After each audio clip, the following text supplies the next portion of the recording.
All right, Counselor Albert. He's here. Oh, okay, yep. Counselor Kobe, Here. Counselor Ganong, Here. Counselor LaRochelle. Here. Counselor Ward, Here. Counselor Lunt, Here. Counselor Fellows. Here. And Finance Committee, Jesse Paul Zach, Here.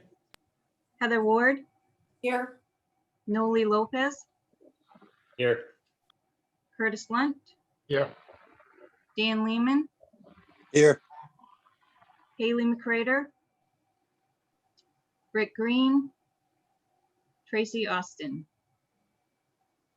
And we have Diane Netto from the library, Mark Stevens from Parks and Recreation, and Kayla Tierney from Finance Department. Perfect. Thank you. For the benefit of the agenda, I asked Diane to do a brief summary of budget to date for changes through this week. Content of the list that we've been working on because it is our last meeting, and basically looking forward for the benefit of the Finance Committee. What's next when we're going to actually review the list and revenues and everything else as we proceed forward. So if you could walk us through that, Diane. Sure. So we've updated the budget since the last meeting. We've made all the changes that was discussed. And we've also, in the library, we had a resignation, so we had to adjust the health insurance. So our increase is a little bit more. So we're up to like a 3.4% increase. And our overall increase right now is $302,071. I also updated the school's amount, and their amount is a $232,000 increase over prior year, which is roughly, I think, about a 3.1% increase. So that's where we are on that. And as things evolve, I'll keep making changes to the budget, but I don't expect too much more to happen. We should have that position filled in the library before we finalize the budget, so I'll make additional changes when necessary.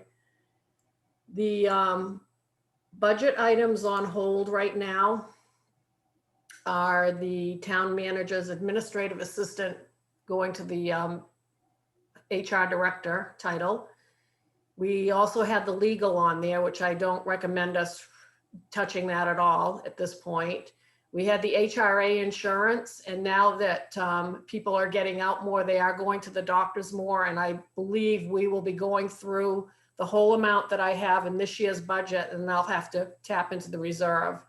So I'm not even sure that the amount I'm putting in this budget will be enough for next year, but we'll see. And the abatements, that's still on the list because I'm still waiting for the paperwork from Dan Stockford and how we're going to proceed with some of these revenues and expenses outside of the budget. We have the fire study that I've got to come out of unassigned fund balance. We have that on hold. The police wages and benefits, the fire department wage and benefits.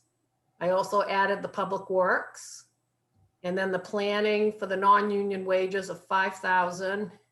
And then just as a note, I've got the facilities contractor for town buildings. That's my list so far. And you had a date in mind Yep, that would work for the current schedule? Why don't you? I do. focus that? So March 11th is a special meeting of the council, and that is to vote on the school budget, because they're going to hear the school budget next week at the public hearing on May 4th. And that'll be an in-person meeting with the council on May 4th. And May 11th should be another Zoom meeting because at 7 o'clock is when you're going to vote on the budget. But what I'd like to do at 6 o'clock on that day is to go over this list I just talked about and also present the revenues to you, the projected revenues at that time. And then this is going to be a little bit different than your schedule. We have in the schedule for the council to have the public hearing on the municipal budget on June 15th. We're proposing to change that to June 22nd and only have one meeting in June of the town council. So the council will hear the public hearing on the budget on June 22nd and also vote on it. And it'll be a regular meeting for them that night as well. Chair, may I ask a question? Yep. Mhm. The May 4th, are we gonna have the council chambers arranged the way that the finance committee will also be in there? The finance committee will be able to view it through the online streaming, where it's just a public hearing. The other question is, are we gonna hear, at what point now were you expecting to hear from the finance committee to give recommendations before we pull stuff out of the parking lot? Or is this actually, are we gonna come up with a final budget the council agrees on and then hear the recommendations from the finance committee? I was just kind of curious. where that falls. My view on that, Fern, given the first light through, is they've heard everything front to back. So if they've got anything that they would like to present, being hearing it as going along, but that night of the May 11th, when we go through the revenues in the list, I would think that that would be the perfect night to be able to introduce that if the finance committee has anything that hasn't already been addressed, but also blessing what we've actually talked about for the parking lot, or the list, if you will. So that would be Does the that work? school. So that would be for the school and the town in the same night. They'll give their recommendations, whether they approve or recommend changes. Yeah, in that regard, it's by all means, because they would have the benefit of hearing the May 4th at the public hearing and see the process that we actually go through where we vote on it the 11th, that ultimately sets what becomes the June referendum vote for the budget. So I, like anything else through these processes here, that they're active participants as far as I'm concerned. So by all means, if anybody wants to make a point, I would definitely file that under for consideration. Does that work for the finance committee? Ask for the chair and vice chair to weigh in on that. Yeah, it does for us. And I think when we started this, we thought that possibly the finance committee would be meeting even on the Monday prior, or maybe it was actually supposed to be this week, to come up with a recommendation. But I think but yes, we'll be ready to be able to do something for the 11th. We just may need to meet in advance of that as a committee. Okay. At that point, after tonight, from the municipal side, you will have heard everything, all of the departments. So if you need to have that meeting for what you're hearing, by all means, I would defer to the committee and take that under advisement for the 11th meeting, if that works then. Also, I think it'd be good as in years past, I know before when the school budget went to vote, it was also, if the finance committee has support, it's also nice to actually have that written somewhere, is that it's been getting supported by the council and the finance committee. So again, it just puts a little more weight on people going forward, who's actually overseeing it, that's all. No, I completely agree. This was a exercise to get back to what was the best of the committee there and take it in a different direction for reasonableness. So by all means, Fern. Mr. Chair, Yes. just, I would like to ask Diane to give us an updated copy of the budget schedule, if that's what we're gonna do. So I'm going to have that on the agenda for Tuesday night so that you can actually vote on it. And then I'll update it after. Okay. Diane, Can we get an updated for finance too? Yes. Once I update it, I'll send it out to everybody. Diane, what I would recommend on that is hit with the abbreviated in that regard, because most of what we're actually on that schedule is already passed. So just hit them with the key dates for what's left of that to get through Yep. this process. I can do that. Anything else on the here and what's the end game associated with that, guys? If not, we'll proceed. Let's start with Parks and Recreation, please. Kayla? I'm gonna share my screen.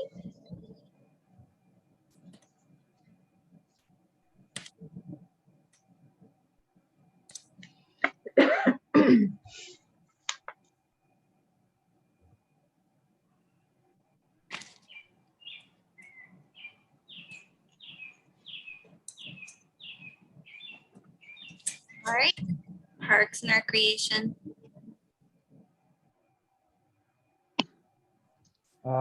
Anybody have any questions of this division? I asked a few, but I know there are a couple others that came up, specifically the van, the bus, I mean, and anything else that may want to warrant. Who wants to go first? I just have one thing, but it's not any of that. Okay, go for it. Account number 50541, which is grounds maintenance, 9,200.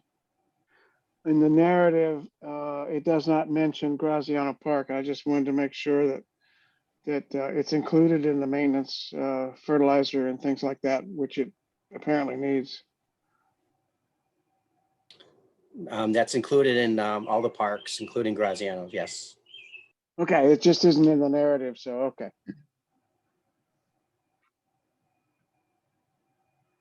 Any other questions?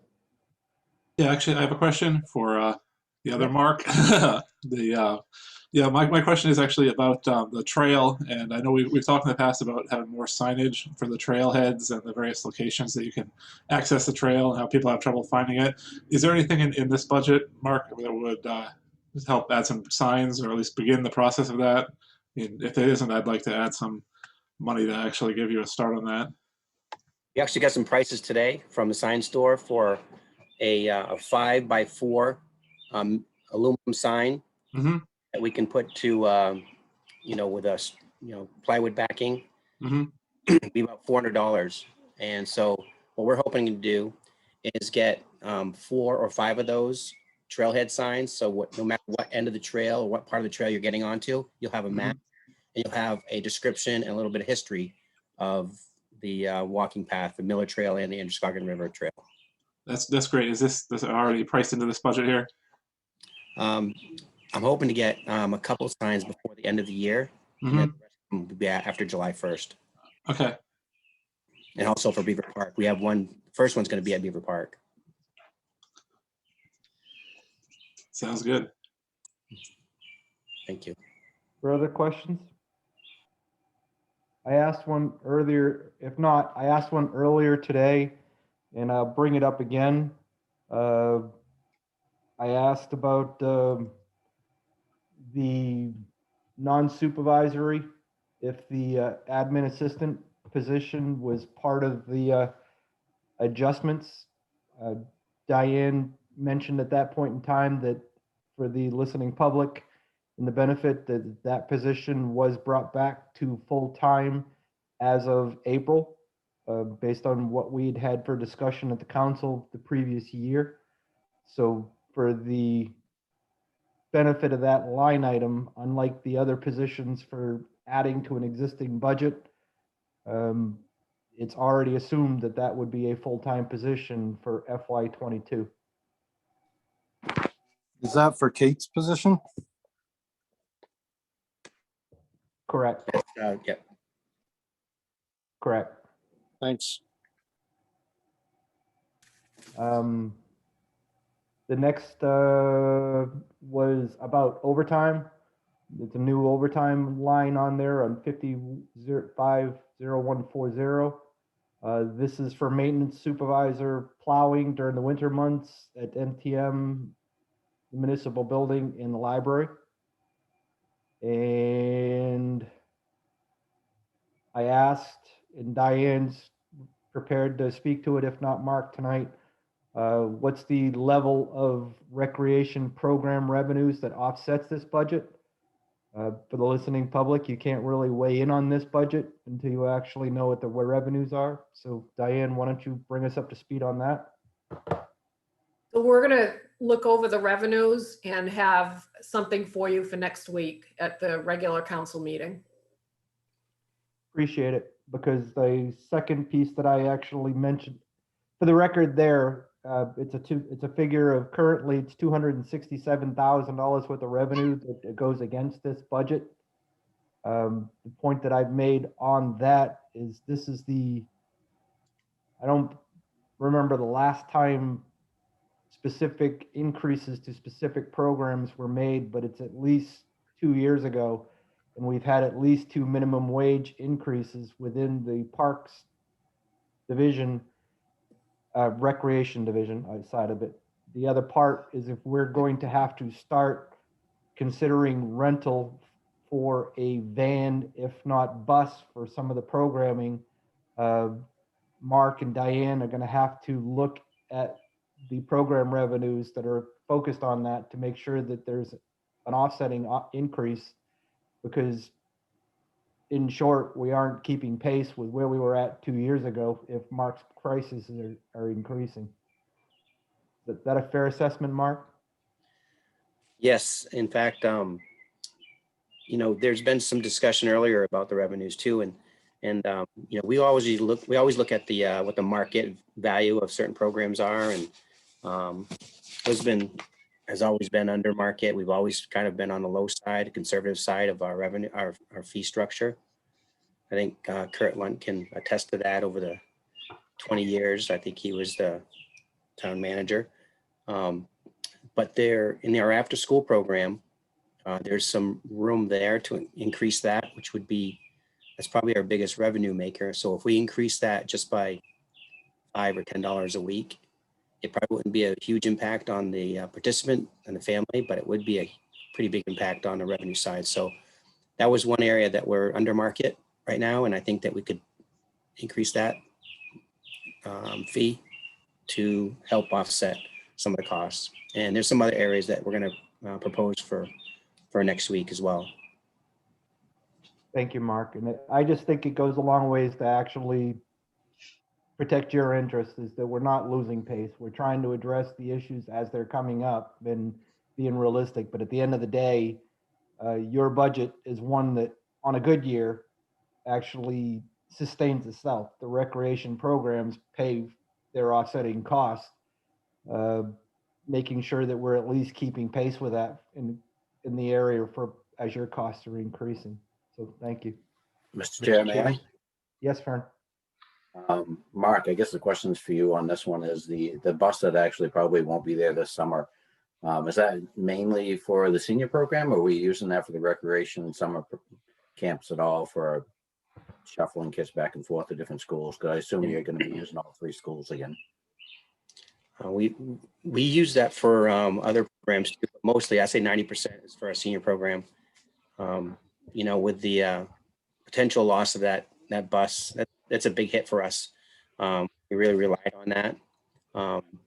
And it's really kind of in the gut that it's in the shape it's at right now, and it's such a short amount of time. And I'll be honest, I don't really know what to do about it right now, because we've had some people look at it and say, well, maybe it can be, fixed. It could be welded. The frame needs some, but how much do we want to put into it if it's not going to last another couple of years? Leave that to professionals. That might be worth something to do. I mean, to look into it further that way with somebody who can give an accurate assessment on frame repair. Or it's one thing to fix brackets and then have the frame rot out. So I don't know. The cost of a new one is so prohibitive or so expensive that it might be worth putting more money in if everything else is solid. Hey, Mark, who was doing the yearly inspections on those, the state inspections? Was that Town Garage or? The Don's Automotive, I believe, did the inspections on that because it was a bus. I know that we had brought it over there a couple months ago, and that's where we first got the news. They gave us a laundry list of things that needed to be done on it, and we were devastated at how much needed to be done on it. We brought it over to Public Works to have them take a look at it, and they've looked at it many times before, And they were like, this thing, that it's the frame is not so bad, but it's the brackets, they attach the body to the frame. That's, you can put your hands right through them and they're just surprised that the body's actually still in the frame. But when we purchased it 3 years ago, we had an independent inspector go and looked at, we paid for this service to have them go look at it, and they gave us the thumbs up. And so I know why you're asking that question, because it seems like they would have been caught a year ago or 2 years ago, but Just curious, something like that just doesn't usually jump off like within a short period of time. You'd have thought you Right. had a little bit more warning, but again, I know how this stuff works, but I was just kind of curious and. that's a aware. good question. Mr. Mark, Chairman, yeah, go ahead. there's a line here called security system maintenance, and there's no money budgeted. And I'm wondering, what kind of system do we have at MPM? We had a CKO Security did some work on us for us last year, and we had it budgeted last year. I think it was like $300. Correct me wrong if I'm wrong, Diane. It was like $300, and I think we decided to not pay for that service. So there's no security system, period? We don't have a security system. We have a fire system, but I think it's under a different account, maybe under town buildings now, Diane. Yes, I think it is. Yep. Yep. It's like $300. And Mark, do you still have capability to actually view the cameras through your telephone that routes to you, or is that something that was part of that we just got rid of? No, we still have that capability. It's outdated, and the current equipment and the technology now, I mean, we could replace probably what we have at MTM for $1,000. Really, it's unbelievable how inexpensive new technology is these days. Mr. Chair, Yep. I was just going to say that, Mark. I think that certainly it's something that we could take a look at. There's enough technology out there just for the basic level, because we're not looking to do anything real time, try to catch anybody. It would just be to have the evidence, if you will, if somebody was to come wandering through and take a TV, say, and something like that. So That might have happened before. yeah, exactly. Exactly. So I think that if with a little bit of money and probably a visit to a couple of different places on the mom and pop level, we're just looking to get equipment that would be able to document if anybody was in the building, and regardless if they destroyed the camera after the fact, we got what we need, which is evidence to. Yeah, whoever we do have that. We do have that system set up right now, Norm, and that I think we have a 2 terabyte drive that records up to 30 days. So we're in good shape with that. What I'm concerned about is we just purchased a camera for room 1, the weight room, and it was $350. But now we could purchase a whole unit for $400 with 4 cameras that are wireless and has a lot better resolution. So that's what I'm thinking, maybe down the road, is to look at something upgrading. But right now we do have that service and that security service. So we can go back up to 30 days. Good. That's awesome. Mark, can I interject there in the fact that I think that given the limited amount of expense and nothing specifically earmarked to security, $1,000 from fund balance actually spent to actually update that now would be better off than not. That would be my recommendation. Might be good timing since we have a new. Yes, we have the funds available to be able to do that kind of upgrade now. Yeah, we have a new IT group that's going to be looking at our systems with Burgess. So that's going to be, I think, a good timing situation for us if we decide to do that. So, yeah. Diane, can you make that note, please? Yeah, I've added that to the list. And I did also add signs, walking trail as well. I'll talk to Mark more about that. Just to make sure, because we'll do them all at once and get them done. Yep. The last piece, I noticed in it, repairs and maintenance for equipment. Oh, no, I'm sorry. Where's the rental? He doesn't even have it. He doesn't have a rental of equipment, does he? No, he doesn't. Can you bring us up to speed with what his idea was for the first year for if he has to get into renting of buses or a van for programming if that bus fails to get on the road? You want to do that, Mark? So when we rent the van from Larry Stewart, he gives us a good deal, but it's like $85 a day.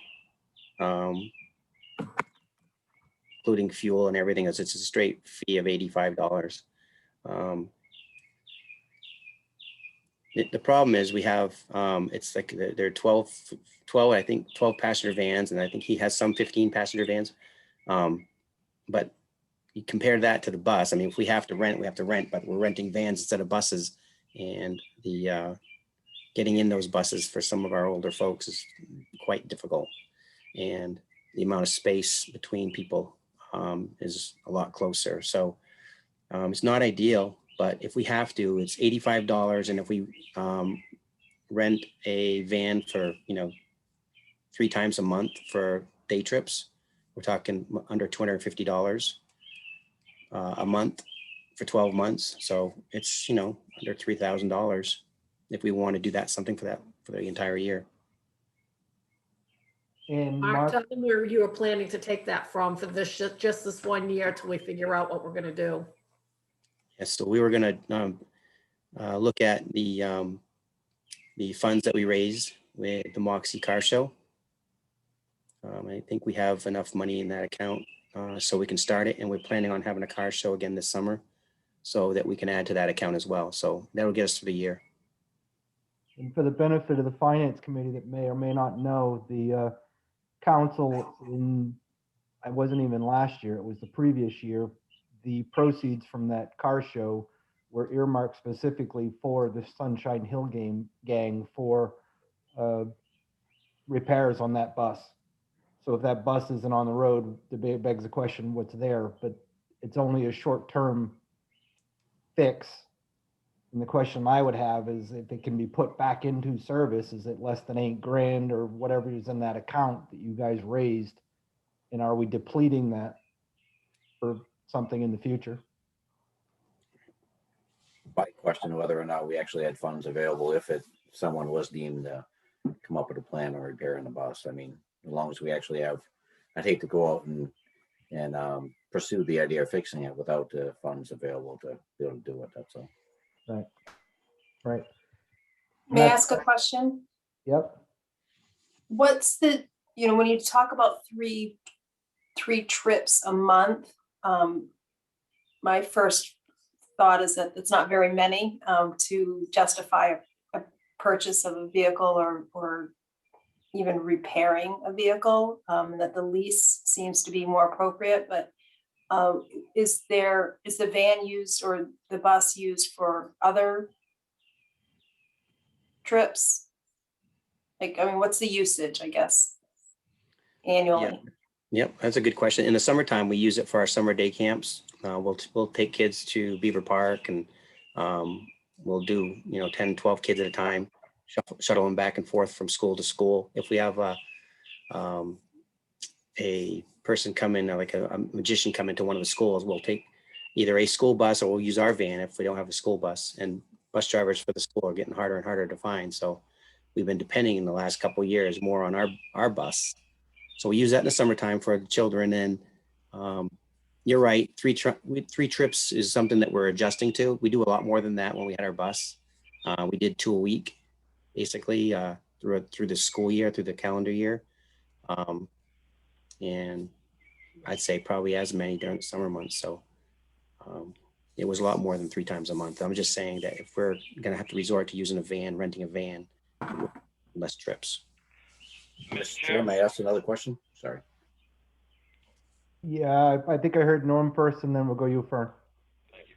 So I know that we talked a little bit earlier about the potential to repair the bus. And I think for me, that looks like somebody had said leave it to the professionals, and I think that we'd have to get the assessment to understand what kind of hope we could have if we were to put money into it.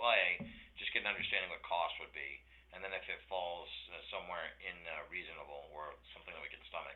But then B, making a decision on if we repair it, what's the actual expectation that it could hold out for another 2 years, or and weigh that. I think that if we're hearing what I'm hearing from Mark about some of the passengers maybe not being able to do as well in the vans, and then thinking about the rental costs associated with versus maybe biting the bullet if we can get 2 more or 3 more years out of that vehicle, if it's going to have sort of an abridged schedule of maybe not the same schedule I had before, but maybe a little bit less. I don't know what the right answer is, but that's just what I'm hearing, so I kind of want to make sure that I'm hearing that right and thinking that we're all on the same page, saying that we got to understand where this thing might land if we do put the money in for repair before we make any final decisions. So am I hearing in what you're suggesting, Counselor, that the put on the list, the bus specifically, whether we're going to invest in a repair? I think that's probably where I would say that this needs to land for right now. That's my take, though. And I would agree with that. Is that realistic for a June timeframe in the what we're talking about? Actually, can you get us May 11th, for at least consideration of whether we're going to put that into that for repair? Well, Don's Automotive gave me a laundry list of repairs. What I can do is just have him put a dollar figure to it and Yes. estimate. Yep, I can do that before May 11th. Key piece, Mark, and I know that he doesn't have a crystal ball over there, but Right. If the repairs were to be done, what a reasonable expectation might be, Right. knowing that we're not holding him to it, but just want to understand someone's professional opinion of if you made those repairs, what would we expect? And you can kind of give them the history of what it's going to be doing. It's not going to be making long road trips over many, many bumpy roads. It's going to be in town driving, whether that's good or bad. Fern? Couple things. One is on the bus itself. I mean, the laundry list of mechanical stuff is pretty straightforward, I would assume. The biggest thing about anytime you talk about structural supports on anything, especially a bus or anything that carries kids, it's going to be far and few between for people to actually even consider repairing it, even if they can. Just the liability of it is pretty substantial. There's a lot. I mean, I know a business like ours, our insurance won't allow us to even consider it. So, but it'd be interesting to see what the options are. The other question I had was, it was mentioned that from Rick Green that they were able to update their van fleet with some of the COVID money they got, CARES Act. Is there any possibility at all, Mark, that some of the equipment they have can be used instead of renting? So, I mean, I think they have some fairly large large vans and maybe a small bus. Just a thought. That's all. That's a good idea. I've seen those new vans. They're the kind that you don't have to kind of pretzel yourself into it, but you can stand up. Let me check with Rick about that. I think that, I mean, they've helped us out in the past, and I'm sure if they're not being used, especially in the summertime, I know they're not using them all in the summertime. Let me check into that. It's a great idea. Lastly on this, I would like to see a rental line item in this budget based on what we anticipate for the coming season, knowing that Mark has already said that he would price accordingly for programs that are going to be picking it up, but you obviously don't want to be charging against that rental line item. I want to see the expenditure for what he's having to rent as well too on the expense side of things. If we could do that as well, Diane. Now, Mark, don't you actually already use school Yeah, buses and stuff for some of your trips? I mean, how do you actually build that through? Because there's really not a line for that. Is that just calculated into your expenses from what you collect? The buses that we use for, it comes out of salaries. We pay for the bus driver. We don't pay for the bus. And our fuel comes out of the fuel line. Okay, so maybe if it can be done internally there, then you just see a bump on those two lines to be able to accommodate additional use, Mark. Right. It does not seem realistic that you're whole, knowing if that bus comes out of service, what it means for rentals not reflected in this budget. Mr. Chair? Yep.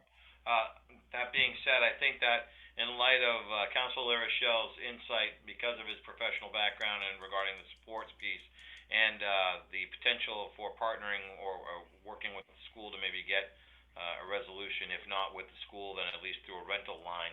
I propose we take the bus off of the parking lot and just go with, and this is just me speaking out loud, and just, I'm not a fan of repair on this one. I don't think it's, I don't think it makes sense to even look at it. Sounds to me like it wouldn't be something that would be suitable or safe.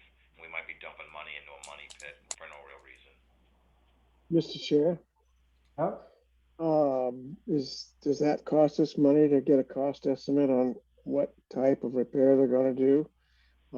I'm sure that Don's Automotive, when they look at it, are gonna look at it for structural inspectability, post-repair, so it might be worth looking at anyway. Right, and if Don's actually professional opinion says the fact is don't put this back on the road, at least it's something that isn't leaving it with Mark is where I was going with that. Right, right. Just to be fair, I haven't looked at the bus at all. I'm just going by what Randy's comment was last time, that there was actually nothing holding the bus to the frame, so. Well, that's what I was going with Randy's comment as well. The fact that he said all the supports were compromised. To hear you say that in some cases our insurance company won't let us touch anything regarding structural supports, I can't imagine that there's gonna be a lot of gray area across any line of business that does automotive repair on any level. That's gonna be something. Oh, we can do that. It doesn't. I'm perfectly fine with it if there's no cost associated with an estimate. Then fine. Yeah, sure. We got nothing. We're not losing anything by having them look at it. But I think it sounds like to me we're going to land where we think we're going to land, which is that bus is probably going to have to come out of service. I don't disagree with you at all, Norm, in that regard, and that's why I wanted to make sure that no matter how this plays out, that Mark's at least got a rental expenditure line here to cover that cost that he's anticipating for the coming year. Yeah, makes sense. Yeah. Anything else in Parks and Recreation, guys? Just one more comment. Yep. If we're adding to the rental line, did we also include something in repairs and maintenance, and are we then overstating the need? My interpretation of what you're seeing in here right now is that we don't have increased rentals, so the 631 figure for total is an incomplete picture at this point, given the development of the bus. Is that fair, Mark? Well, also, I think she's referring to, did I already put money in the repair and maintenance to cover some of these expenses, and I haven't yet. So this is late knowledge for this on the bus. Okay, thank you. Yeah. That's why I put it on the unassigned fund balance list, and I didn't have an amount next to it because I wasn't sure if we were going to be repairing it or what we were going to do. And since this is going to be like a one-time fix, if we're going to repair it at all, I thought we could take it out of unassigned fund balance. If not, and we're going to rent it, we really need to add a rental line and put that amount in. That's where I was going with it. So, Mark, it's on the same line but different topic. The proceeds that are raised for the Sunshine Hill Gang. I'm assuming there's something else. If it's not specifically the repairs and maintenance of this bus in the future, what would it go towards from their program operations? Because that's what it was intended for by the car show proceeds. Well, part of it was, and the other part was anything that the seniors needed for their kitchen or for their dining rooms. We just recently upgraded the flooring in room 9, and that was an expense, I think a little over $1,000 for that. So we're upgrading for things that they use at the building as well. That's what I wanted for the listening dot in the general public. It was intended for that purpose. Mm-hmm. Thank you. You're welcome. Any other questions, Parks and Recreation? Hearing none, Kayla, move us to library, please.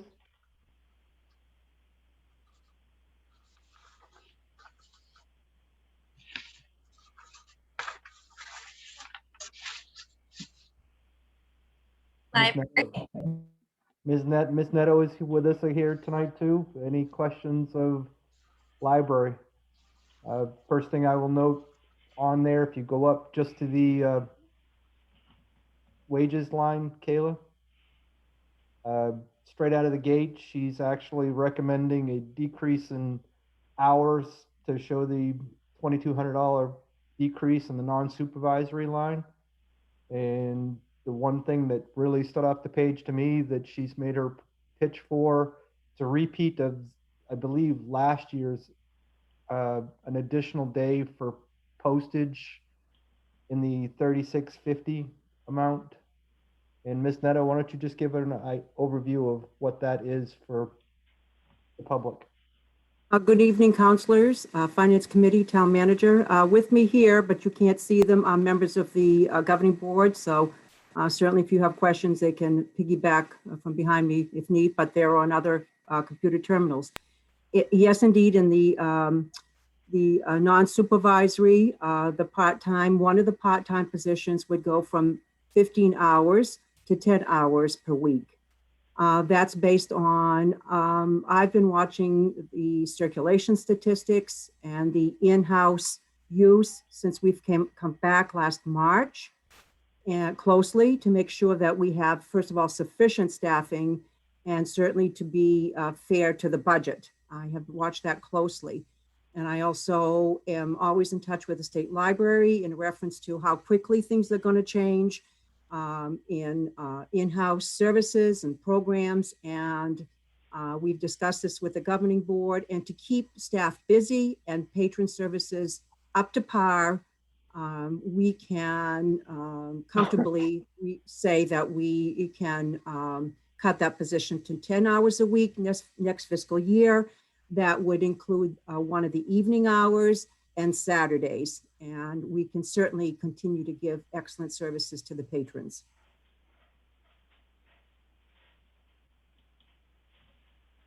Ms. Neto, why don't you go into the postage too? The postage should have the slash that says interlibrary loan, because that's what really pushes that needle forward, is the interlibrary loan part of that. And that supports, that pays for the van delivery for items that we send out to area libraries and the materials that we get for our Lisbon patrons. We currently have 2 days of service. Patrons, it's a Tuesday and a Thursday delivery. We're well over, at this point in the fiscal year, we have received 1,090 items for our patrons since this fiscal year has begun, and we've sent out 1,700 of our wonderful items to area libraries. It's a wonderful services to our community. It's affordable, because if we had to buy those 1,090, we'd be having a different conversation, I think, this evening. It's a good service in the sense that it's quick. We're asking to add one more day because we're seeing that patrons are needing it more, wanting it more, enjoying it more.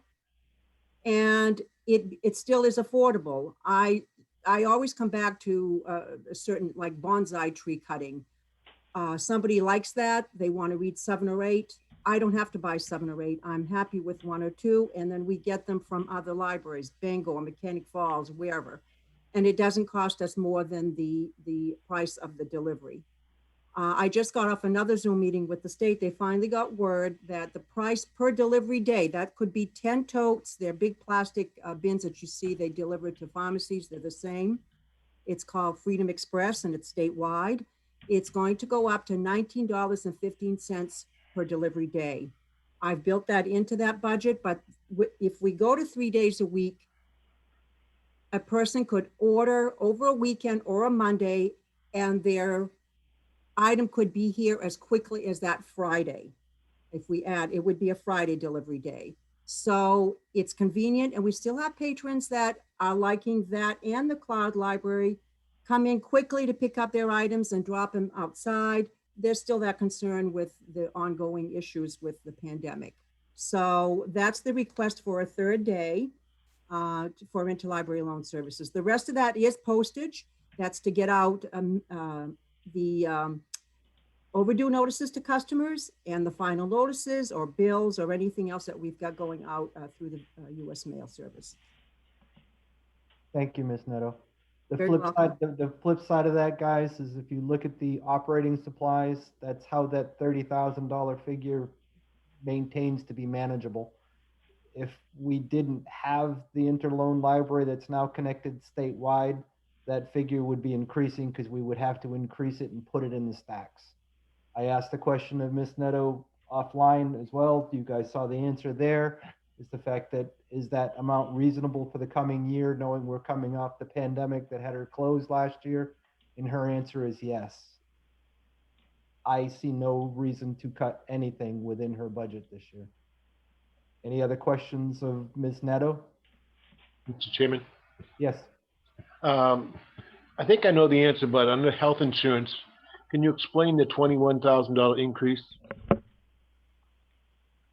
Do you want me to take that, Diane? So that's the family plan for an employee, because we have a vacancy. We just learned that somebody's getting done, a full-time employee.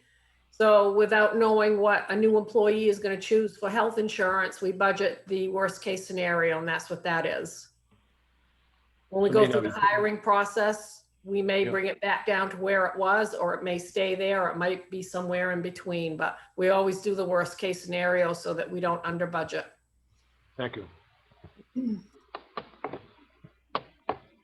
Any other questions of library? Any other questions on anything for tonight's workshop? Hearing none, I want to thank Mark and Diane for attending tonight. Thank you for you guys' presentation. And May 4th, we'll be hearing from the school department on their budget and CIP, and we'll proceed from there. Revisit on the 11th for the list and the revenues. Diane will give us that information in advance to be able to go from there. And again, if the finance committee wants to make specific recommendations on either of the town or school side, please feel free to. And we would like to have something from the committee to actually say that you support where we're at when that process is complete. You'll note that there'll be a gap between May 11th and June 22nd. The way that I've left that with Diane is that's a placeholder. Anything that actually comes up that we can squeak anything more out of it, she will have the latitude to be able to do so, to walk it forward, to be able to give us that information for that hearing and then vote on the municipal side of things. Anything else? What's that I see? Light at the end of the tunnel? Careful. Yeah. More tunnel, I think. We're good right now. Yeah. I appreciate everybody tonight. Thank you. Have a great night. Have a good night. All right. Right. Have a good night.